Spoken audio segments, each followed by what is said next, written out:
Are you conscious of your addiction? Refuse to be defined by it? Not satisfied with living your life on the surface? Are you drawn to deeper meaning and purpose? And believe that it's possible to grow through your addiction to experience true freedom?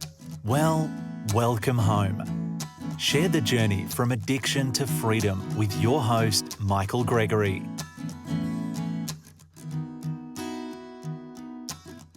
All right, welcome everybody. This is Addiction to Freedom, and today I have a very special guest who I've known for a very long time. And I was just reading over her bio and quite blown away, actually. So this is Cathy Bailey, and she's been an artist her whole life. She's not been a part-time artist. She's been a full-time artist the whole time. And she's worked in all sorts of places, but also won these awards like the Emerging Artists in the Rock Sydney Award, the Waverley Art Prize. She was a resident with the Oslo Storia Studio at Set the Arts International Paris, and her work is held in private collections all around Australia. And she's also, like what I was more familiar with, her work with Indigenous communities and using art to really bring awareness to issues in the community where people perhaps suffering and things like that. And that's what I really admire.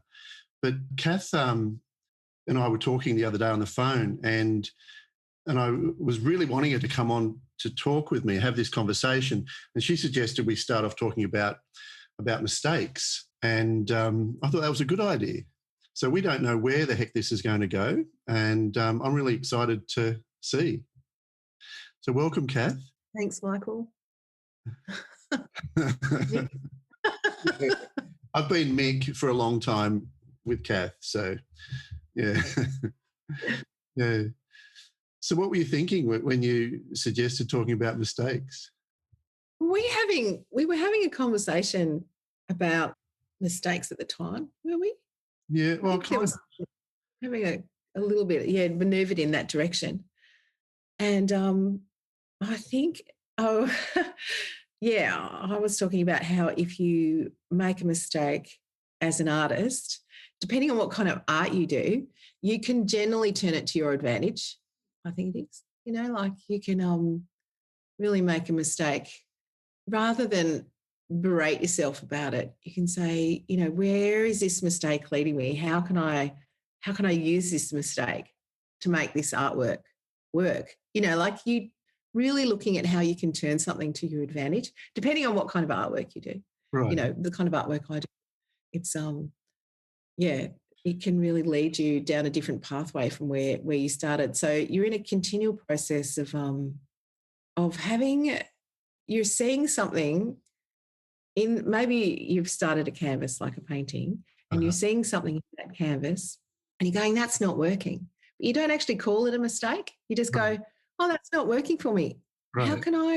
What can I do to, I suppose, bring harmony, or what can I do to, you're in a process of, I guess it's problem solving around what you've seen that's created disharmony in your artwork and saying, oh, how does that work for me? But the interesting thing is, like, it's all about, you're guided by your own interior voice or something that's even bigger than you. But when you put it out there publicly, you really have to let go of other people's opinions, because when people look at my artwork, I imagine they're saying, well, there's a mistake there, there's a mistake there, there's a mistake there. But it's all about your own understanding of what's working for you. So in the end, mistakes are sometimes just guided by opinion, really, I think. I'm kind of curious, because you were saying there that a mistake happens and then you see how you can use it to your advantage. That doesn't, immediately I thought, well, what is a mistake? Because when we grow up as children, we're taught to colour within the lines, or we're taught to not do certain behaviours, and those are mistakes, and they're very bad. And it's just a black and white situation, like good and bad. You're being good or you're making a mistake, and then you have to learn from that kind of thing. But that's a very different model. And I think we kind of, I don't know, I think most people, I certainly talk about myself, I'm programmed that way and have had to do a lot of work to overcome that view to get to where you're talking about, where you see a so-called mistake as part of the flow. So what is a mistake then in this view? Actually, would you be able to, when you talk about flow, can you bring that back to surfing? Can you give me a metaphorical example about mistakes in surfing? Okay. Well, I guess, have the goal of riding the wave. And along the way, there's all sorts of skills that you need to develop in order to actually do that. And so falling off could be viewed as a mistake. The interesting thing about surfing, I'll just segue for a minute. The interesting thing about surfing is that you can't do it slow-mo. You can't do it slow motion. You can't practice it on land. You can only do it in the moment. So you've only, and then when something happens that doesn't work and you fall off, or let's say you don't fall off but you don't end up getting to surf the whole wave because you didn't quite do something, you kind of replay that back in your mind later on when you're off the wave, and somehow you learn from it. And it's partially a conceptual thing, but often it's an immediate non-conceptual thing. That's what I've been observing, how literally, like, it's almost like thinking in pictures, because there's the movie of what happened, and then the next time you go for a wave, somehow that's in you, that movie, and an alternative approach happens. So you could say it's intuitive, but I think there's kind of an intelligence that it's not so much using language or word concepts. Oh, that's my little alarm. That's my alarm. I have an alarm going off every now and again, those birds, to remind me to be conscious, to be present, literally. Okay. Yeah, so that reminds. Can I just take from that there's some inference that in order to surf, you need to make mistakes in order to learn? Absolutely. There's no way that you can learn to surf without so-called making a mistake. So, and whether you want to call it a mistake or just part of the flow, I think depends on how tightly you hold on to this goal of riding the wave as the goal. If you don't have that and you're just out there to have fun and you're falling off going, woohoo, and that's the goal, well, then there's no mistake. All right. So in a way, they're both, I suppose if you look at painting and if you look at surfing, they're both, it seems to me, some process. So they're process-based. So if you're in the moment and you're in the process, there really isn't a mistake because you're just enjoying the moment in the process of doing something, if you know what I mean. Yeah. But you remove it from that process into an opinion-based world where you're being challenged to be the best surfer on the biggest wave in Hawaii, or you're in an art competition or something, then you bring in everyone's opinion. Then there's the concept of mistakes, is what we're saying. Yeah, it's right. Where other people, is that kind of it, really? So mistakes exist in this kind of like territory of opinion? Totally. And so, and if we take it, so opinion is really just other people's thoughts. Mm. But if we just take it back to our thoughts, where we call it a mistake, and what I'm hearing us kind of saying is that a mistake only exists in the context of something that happens contrary to a goal, which is a concept. Okay. Yeah, because you can move that into the work environment. And in the work environment, I have made plenty of mistakes. and I would say, and that's because I think there's a formulaic way of doing things. And if you are unable to meet the kind of requirements of that formulaic way of doing things, it's considered a mistake, I suppose. Yeah. But I will say with that, it's taken me a long time to come back to, a long time. Yeah, actually, I think there's a few steps when you actually do make a mistake in that kind of field, because you're in a different field. One, you're in the creative field with surfing and art. So it's a very different field. But if you take yourself into the field of the workplace, when you make a mistake, there may, like if you're a doctor or, you're doing things, there may be consequences to your mistakes, if you know what I mean. So there are actually repercussions. So it's a very different environment. So I'm thinking that from my experience with my work mistakes, I've learned a few things. And I probably did learn them from art, in that it's about, I think, the art of self-empathy. So you actually, when you do make a mistake or someone says, hey, that's a really crappy job you did over there on that. There are a few things that I've learned. One is, if I've given 100% to something, I've really tried my hardest, then, I made a mistake. Well, that's human. And the second thing is to just, come back to that part of me that I think we were talking about before, the part of me that is deeper than my ego, and just go into that place of self-empathy. So you're going like, oh, of course I made a mistake. Like, I really was stressed at the time. I felt like I was under a lot of pressure. I really couldn't concentrate because the kids were, arguing in the background. So you've got this kind of like self-empathy going on. It's like, oh yeah, of course I made a mistake. My need for support, my need for, giving myself time, all of that, none of those things were met. So that's natural. I made a mistake. I'm human. And it is a kind of like a process of just being gentle with yourself, because all the time, we've got this critical voice inside of us, and it's really easy to fall into that space of, oh, you're an idiot. Oh, what'd you do that for? I mean, a 5-year-old can make that mistake. But, I think I heard someone talk about this the other day about empathy and mistakes, and they said, if your child made a mistake, you wouldn't say, oh, right, well, tomorrow I'm putting you up for adoption. You know what I mean? And I laughed. I thought that was really good. It was a really good kind of YouTube video, and it really made a lot of sense. And I think we put ourselves up for adoption a lot of the time when we make mistakes, because we feel like such a failure.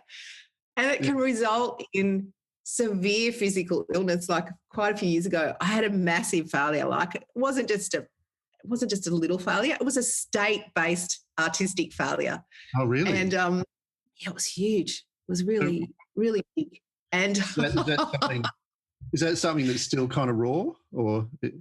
No, the recipe, I think there's a recipe to these things, and everyone involved in it, in this particular project. None of us had the requisite experience across the board. Not one person, not even the supervisor, had the requisite experience to be able to work with this kind of project. Right. And there were plenty of mistakes made. But in the process of kind of really being really depressed and really sad about that work situation, I had to learn, well, first of all, I had to learn what was it that was in me that allowed that to happen. So it was an acknowledgement of my limitations, which is, I'm okay with that. Like I know my strengths, I know my limitations. And it was a kind of like, through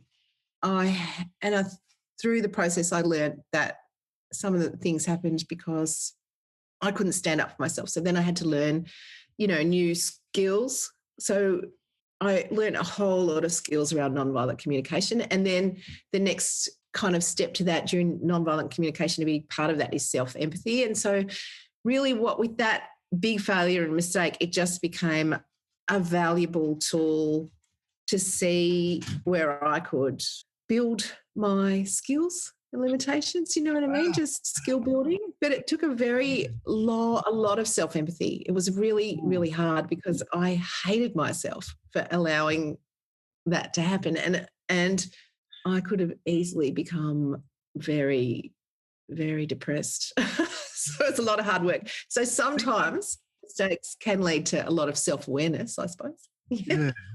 But what I can hear in that is that let's call it the mistake thing happened, and your response was to widen the context. Like, how you said, look, coming back to what you said even before that, you talked about giving yourself self-empathy. And when you described doing that, you described So there was the situation in the workplace which had certain boundaries, and that's what defined the mistake, because the action was contrary to those boundaries. But then giving yourself self-empathy, what you did is you brought in something from outside of those boundaries, then another thing from outside of those boundaries, like the kids. And you mentioned all these things where you basically widened the context to make it totally understandable as to how that could have occurred. And then when you talked about, does that make sense, first of all? Yeah, I think it's a reframing. You have to bring in your humanity. It's a process of, we've been through a process of dehumanizing the workplace. And so in a process of rehumanizing it, it's about empathy, self-awareness, and, giving a context for your humanity within the workplace, because so many spaces have moved into, I think, perfectionism. But I mean, for perfectionism in terms of performance, and I think that's a real problem, actually. Yeah, I think really want to go, but I'd like to just kind of dwell on what you've said already, just from a little bit longer, because when you then talked about the big mistake thing, and what you did about that is you not only did you widen the context, but you widened your own context, you grew by going and doing the nonviolent communication course, and you said, and also that moved into self-empathy, you said. So your context internally widened as well. Yeah. So that issue became a fertile ground for you to seek solutions to being in that, which actually caused you to grow. Or in fact, that was because you went down that road rather than getting stuck and blaming and resentful and depressed and sick. You actually grew out of that to be more capable and more available and more able to be in a situation like that. Would that be right? Yeah, I'd say so. That kind of sounds right. And I think even though I had practiced self-empathy, energetic practices, I didn't really have the languaging. And I think the languaging of self-empathy is really important, because you can go around it to give yourself the feeling of self-empathy or warmth and compassion, but to reconceptualize the wording of what's actually going on in your head whenever you do make a mistake is really helpful, because it's kind of like there's an acceptance there, like unlike the creative process, it's there in the workplace. It becomes a kind of, or even in life, there becomes an acceptance that it is human to make mistakes and fail, and there's a kind of a warmth and a knowing and a care that you can bring to that, so you can challenge yourself to grow from that space. Exactly what you said. Yeah. And I think I'd like to ask you then, how do you see that in the context of, addiction, freedom from addiction? Like, where does that come in? Fit in? Well, it's interesting that's a really, because that fits in with exactly what I was just thinking, because I was thinking first of all the word failure or mistake equaling failure. I mean, they're very kind of harsh, black and white. It's like a binary system, good or bad. It just doesn't sound appropriate to use words that have such a strong negative connotation in relation to what we've just been talking about, because what we've just been talking about is that, if we go back to surfing or art where we started, what we were saying there is that variations in the flow that are unexpected, instead of calling them a failure, they become a catalyst to modify, a catalyst to adapt and create. And so how can that be called a failure? So, exactly. And so the idea of failure and mistake is very much dependent upon the concept or the construct in which it's being judged to conform or not. Did that behavior conform to this construct, or did my actions on that wave conform to my rigid goal of riding that wave in a certain way? But if you take away the context or widen the context, which is what you were explaining, it actually in itself is more naturally empathetic and more accepting, and also seeing the potential growth in it, which is wonderful. Yeah, it is. It can be real value. I agree. Really valuable. And also expectations, like where do expectations fit in, like self-expectations? So just say you have an addiction, how does that work with that expectant mind? And then how do you, what advice do you have for people in terms of the expectation aspect of kind of you make a mistake, but you have expectations that not a mistake, but you fall back into your old ways. So how does that fit in? Well, I guess it depends on how you view addiction. If you view addiction as a bad choice, that means you made a mistake. And if you continue to do that behavior, let's say, that means you continually are making bad choices and then you're to blame and you're being judged as being bad continually. So that's the consequence of seeing addiction as a bad choice. I don't see it that way at all. I think I mentioned in the last episode about the Chinese medicine view of looking at the way they're being, the way they present, whether it be consciously or unconsciously. Like Chinese medicine very much has the yin and yang polarity, which is yin and yang is always in balance. We can say that it's out of balance and we want to get a better balance, but even when we say it's out of balance, that's just within the context that we're looking at it. Like everything is always balanced. It's just whether that balance is creating let's say, more of a harmony or less of a harmony. So, for example, if someone's response to trauma is that they become an alcoholic, you can view that as an attempt to remain balanced, to in some way deal with the trauma rather than committing suicide, let's say. Yeah, it's a counterpoint. Okay. Yeah. Yeah, I see what you're saying. Yeah. So you're bringing in a kind of it's an unusual state of harmony, isn't it, really? Yeah, I hear what you're saying. Yeah, so it's a balance, but maybe it's a balance that has detrimental consequences. So it's a bit like when you're on the wave and you make a mistake and fall off. Well, that's all within balance, but it's not. The consequence of that reaction was falling off, and whereas the adaptation, using that as an adaptation to modify and do it differently next time, could result in this amazing flow. And so if we look at someone who's working with an addiction, then I find it difficult just to label that, because it's like a snapshot in time, that this is who they are, but in actual fact, it's unfair to judge a person with that snapshot right there and then, because they've got the whole history and they've got the whole potential in the future.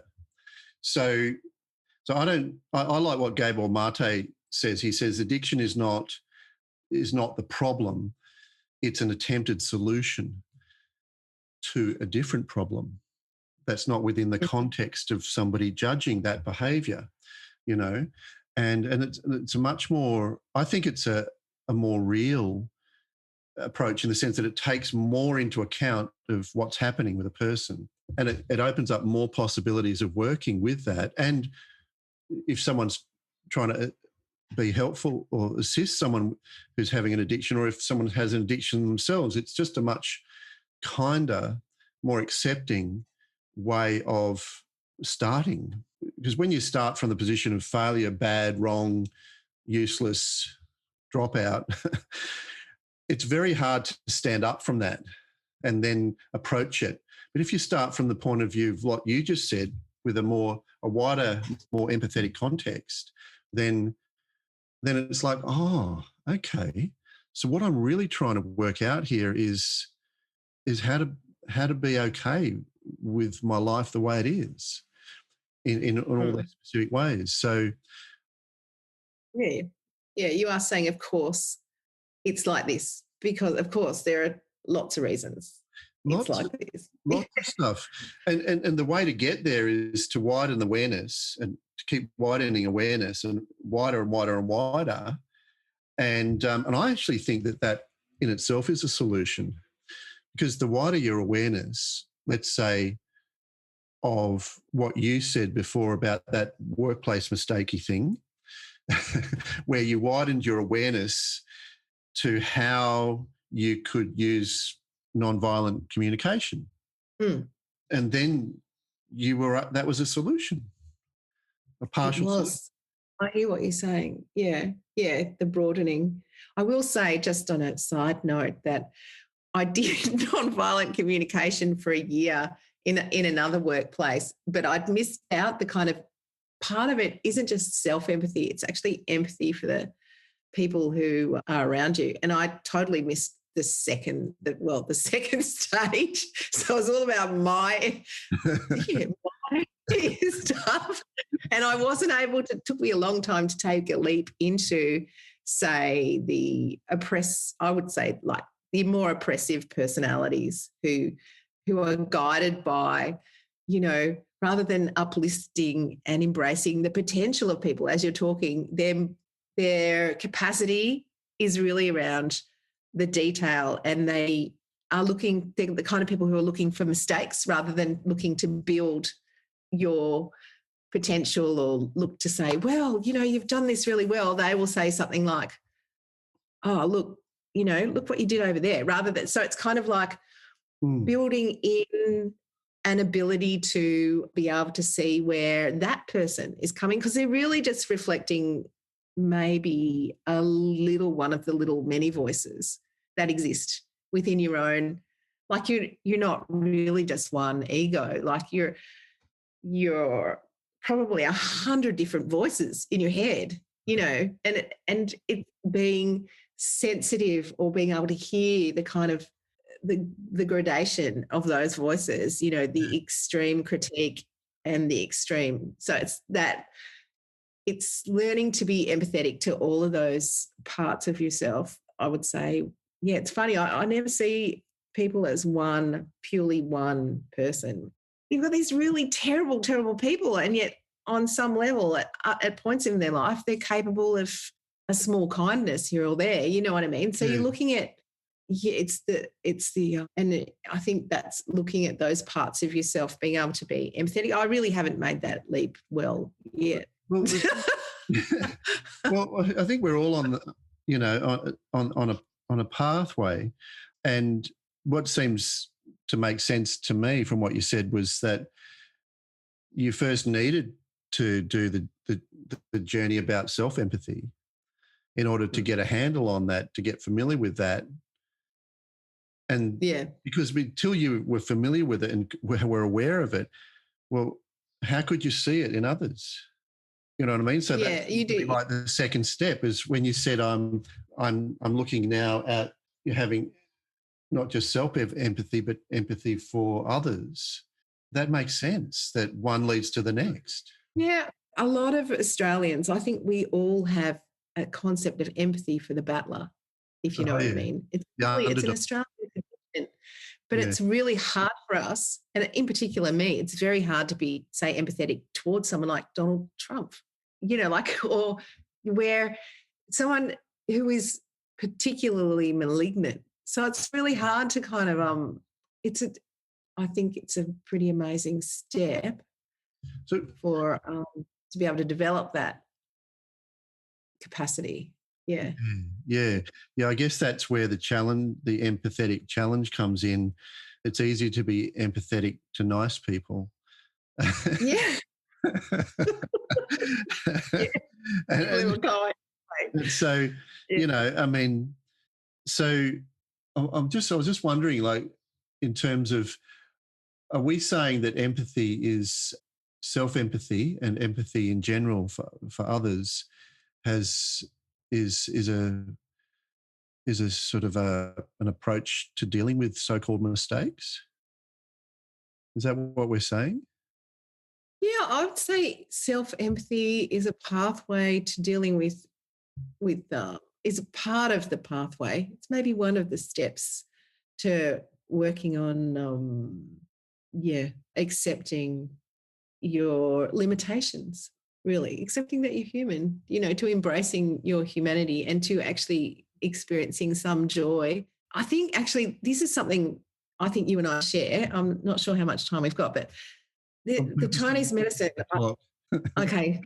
The Chinese medicine is in that there's this concept of the original energy, the original energy and how that manifests in unique humans. Yeah. And I think identifying your strengths and your limitations is part of bringing awareness to and a joy to your own unique individuality and how you maneuver through life. And that has really, that understanding, that concept of original energy has been a real joy for me, especially in art, because if I am true to who I am, if I know who I am, if I am deeply authentic, then my artwork will reflect my pathway, my authenticity, how I respond to the world, and not a trend, if you know what I mean. And there's going to be a lot of critique about the way I do things or the way I experience the world because I'm probably maneuvering within a space of conceptual art world.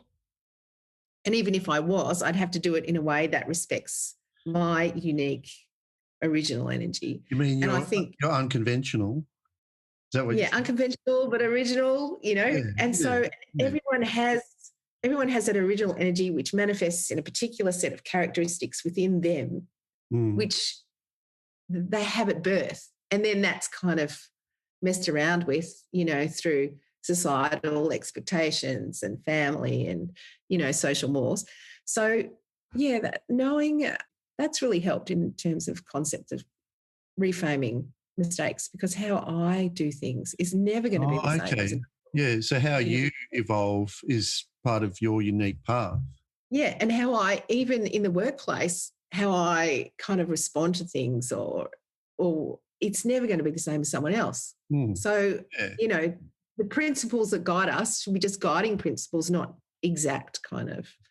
Anyway, there you go. That's a little bit off. Can I ask a question? Do you think that empathy is generated conceptually, or do you think it's generated from another faculty, let's say, but can be expressed conceptually? Do you think empathy purely exists within a conceptual construct, or do you think the conceptual construct of thoughts and that simply reflect or try to communicate a reality that generates from a non-conceptual facility that we have? I think we have a non-conceptual facility, and I've experienced that through animals, that they give and respond with complete empathy, like I've had that from owls and and dogs and, a lot of wild animals. Like there's a deep empathetic response. And from myself, for a very long time, I operated in a space without words. And so, but we can guide the parts of ourselves that need conceptual framework to use empathy. But in actual fact, it is part of the heart's longing for connection, self-connection, and a broad community acceptance. Let's talk about and the heart has. Well, actually, yeah, I might have to talk about that. I think, you know what? I actually think I'd like to recommend that you speak to Karen about empathy, because Karen is someone that teaches NVC, nonviolent communication, and empathy, whereas my experience of the heart, that's another conversation, that's like another hour.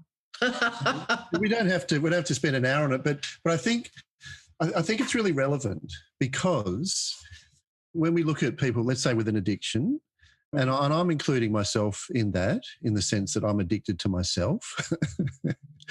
And in order to approach that, I think it's very difficult to approach it from a conceptual point of view in the sense of applying conceptual rules or expectations.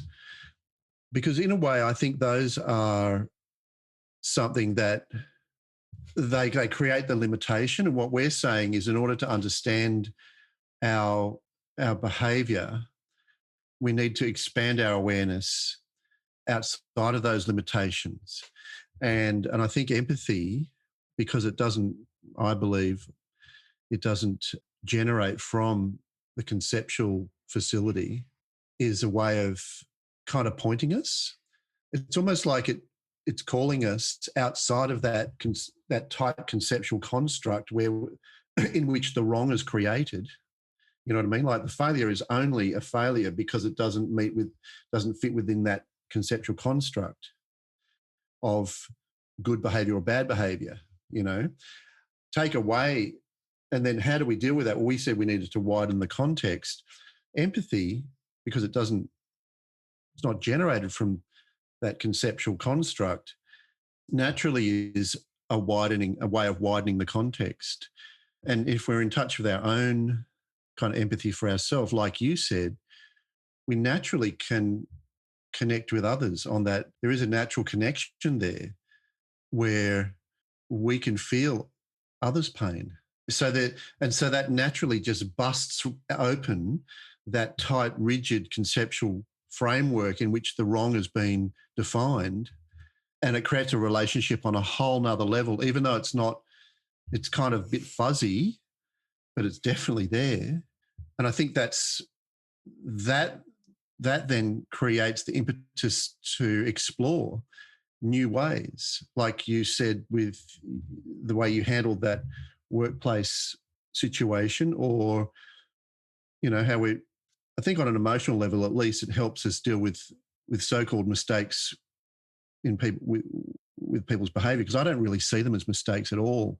I just see them as just a fluctuation in the flow, you know, and with that underlying connection that comes with empathy, if that's present there, and at least we're aware of it, maybe as much as the conceptual construction of that boundary, then the boundary, that conceptual construct, doesn't rule. Like so much of our way of being is because we use language all the time, because we communicate with words and we use it to solve problems. It's almost like that dominates our whole way of viewing things. It's like we put on these glasses in the morning and then off we go within that world.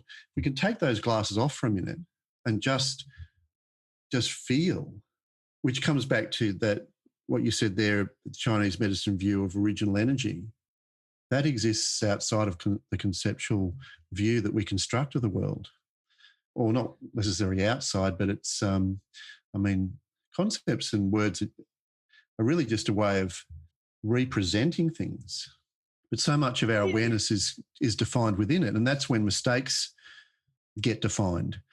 If we can put that down for a minute and just feel, let's say empathetically, or even just feel with our sensations and be, then I think it really is a pathway to new ways that aren't so tight, rigidly constructed. Yeah, I agree, because you're talking about moving from the conceptual realm to the felt universe. Yes. And once you're in that space, I think there's a lot of acknowledgement. There's the acknowledgement of the feelings of sadness that you may have had for having made a mistake or, been hard on yourself. And then there's an acknowledgement, sending yourself there's a deep longing for kind of like the salve of love or self-empathy on top of that you give yourself to saying, oh yeah, okay, of course that happened. And you're sending yourself, you can put your left hand on your chest and just send yourself some, of course, yeah, well, what is it that you needed? You needed love and support. How can you give yourself these things? How can you give yourself these things that haven't been coming from the outside to support you? And it's the feelings of those things. What does support feel like? What does it feel like to celebrate how original you are? Or what does it feel like to, so you really moved into the feeling realm. And I think that's very valuable for self-care. First of all, there's got to be acknowledgement of the pain that you're trying to push down on anyway. You know what I mean? There has to be some acknowledgement. And I remember my Qigong teacher once said to me, which I loved, I will never forget this. She just said, look, just allow yourself to feel the pain. It's not that bad. Once you feel that pain, it changes into something else. But it was the continual many years of pushing down a deep pain for me that stopped me from moving forward in my life, because until I allowed myself just to feel in a supported environment, then I could, after that was felt, that shifted into many different layers. So I think it is when you do move into that felt space, but it also helps to have a conceptual framework or a process around that, and even support in order to kind of transform any pain or trauma or hurt that you have associated with mistakes or, you know what I mean? So, what you're saying is true. Like, often you can just, I think in the West, we apply intellect to everything, but in the East, there is more of a felt way of doing things. Like there's a natural acceptance that you'll be feeling your way through life on a daily basis from moment to moment. And that is what allows you to step into the process of flow. And we haven't really gravitated so much towards that in the West, because we have this kind of narcissistic evaluation that intellect is king, and really that's BS. Yeah, that I agree. Plenty of different ways of having intelligence. I keep on getting these flashbacks. Have you seen the movie My Octopus Teacher? No. Oh, you must see it. It sounds so weird. It's a documentary, so even some people may avoid those, but honestly, this is probably the most mind-blowing film I've seen in years. Literally. My Octopus Teacher. And this octopus, the intelligence and the I have to say the love that this octopus shows, it's just mind-blowing. And so this is a state of being that's not, I would risk saying that the octopus doesn't have language in terms of sound symbols, written pictorial symbols.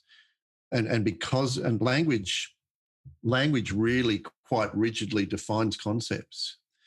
Like when you work with picture thinking, as you would with art therapy, there is a conceptual awareness there, but the boundaries are not so tightly defined around each concept. Things merge into each other. And a lot of our dreaming thinking, or daydreaming, envisioning, is this kind of intelligence manifesting in different ways. And I think animals, and it's pretty obvious with this octopus that it's very intelligent, but it doesn't have the kind of language, the pictorial and the sound symbol language that we have, that really tightly defines our conceptual way of viewing things. So if we can just put that down for a minute, like music does this in a way, and poetry phrase the boundaries of concepts in order to bring to light meaning. And so does art, visual art, what you do, and music. And I think that what all of these things are pointing to and where they feed from is our inherent state, which really is the wellspring of everything, and I think it is actually the place of peace. It's not even a place, but it is where peace is, and where our deep satisfaction can be found. So where we've kind of started in this conversation, where we're going, what I'm seeing is that is that mistakes are only a mistake within a defined conceptual boundary. We widen that context through understanding, whether it be intellectual understanding or whatever, and then widen it further in terms of the felt reality, and then widen it further in terms in the sense of our awareness of our non-conceptual wellspring of what we are, and that being naturally peace, that being naturally love, natural satisfaction that's beyond anything that can come from the phenomenal world. So it just kind of makes sense that when you look at it from that point of view, it really, it's like looking at something way down at the bottom of a valley, that's the mistake, way down there. Oh, okay. That's a good way of seeing it, actually, isn't it? Like the layered, stepping outside of into the different realities. Yeah. The kind of awarenesses to get some. So really, are you talking about maneuvering into a kind of like meditative state or a kind of more contemplative state where you've moved through the kind of conceptual realm, you've gone through the feelings, and now you're kind of connecting with a kind of a deeper, more perhaps resonant vibratory state that is in everything, that space that exists within everything, that connects everything, and that is kind of gives you that kind of profound understanding of the kind of, well, there probably isn't really such a thing as a mistake. You know what I mean? So you've gone from there to there to there. So it depends what realm. It depends what realm of existence, but the thing is, the trouble with that is, and a lot of things, it's not the trouble is, that we are bound, most of us, for the most of our time, are bound by our humanity. And our humanity is within the constraints of society and societal social mores. And as a consequence, our humanity is hurt. Like, we do get hurt in a manner of ways continually. And to sidestep that into an either intellectual or spiritual framework without first acknowledging the pain is a problem for me. Yeah. Because it's like, it's not acknowledging your humanity. And it really, I think, acceptance of the pain is at the core. Because once you accept that pain, there's so much you can see as a consequence. So I agree with you that there is a kind of like a salve. It's like putting ointment on a sore and applying healing when you get to the space of just kind of complete peace. But you can hurt yourself a lot in order to get there if you haven't first acknowledged, the more, your humanity, I think.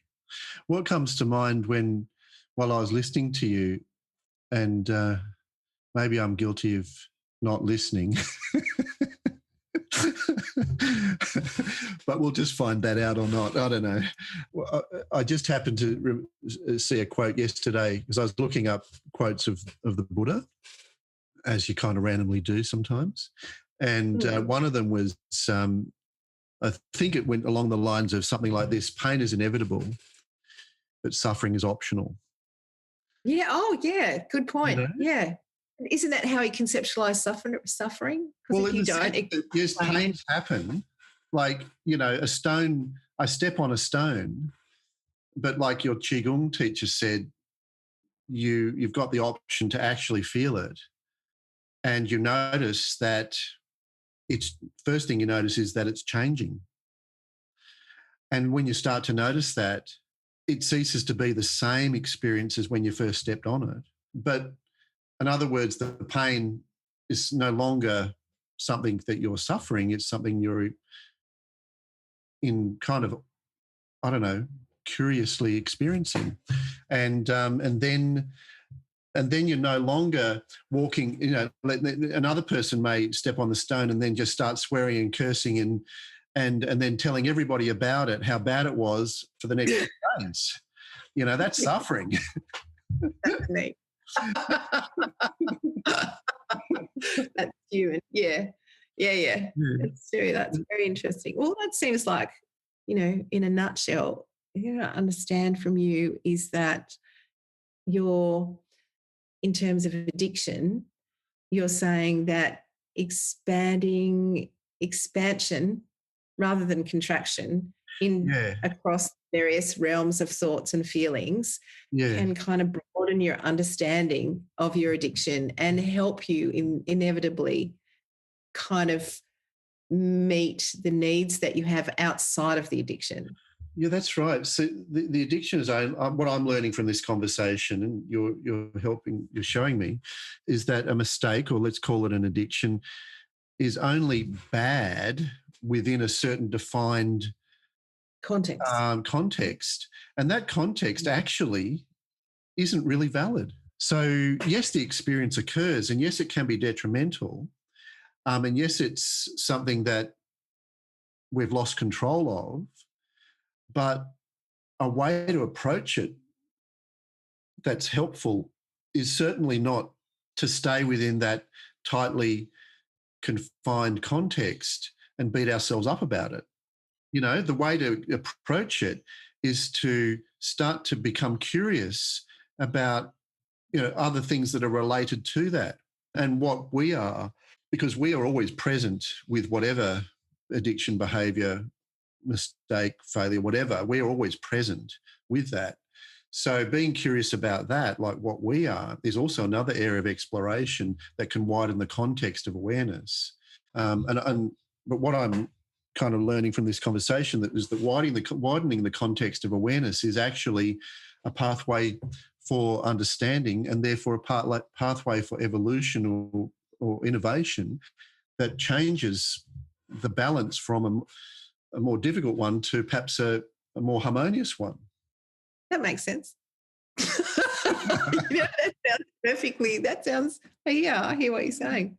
Well, I'm hearing what, just trying to summarize what I think we've both been saying. I think that do you reckon that? Yeah, that's a good summary. Yeah? Yeah. I reckon I have forced myself to look at the time, and I feel that in the spirit of trying to keep things reasonably, short without compromising on depth, I think maybe we should bring it to an end. Yeah, I think so. We didn't get onto perfection, but maybe some other time. I'd love to do it again. Would you? I think my concentration goes for about 25 minutes. Oh, yeah. And outside of that, I'm like, and the other thing is, I think on the empathy topic, I think that Karen would be amazing to talk with. So I'm going to link you up to talk to her about empathy and addiction, because that's her passion. Oh, lovely. I'd love to. Thanks, Kath.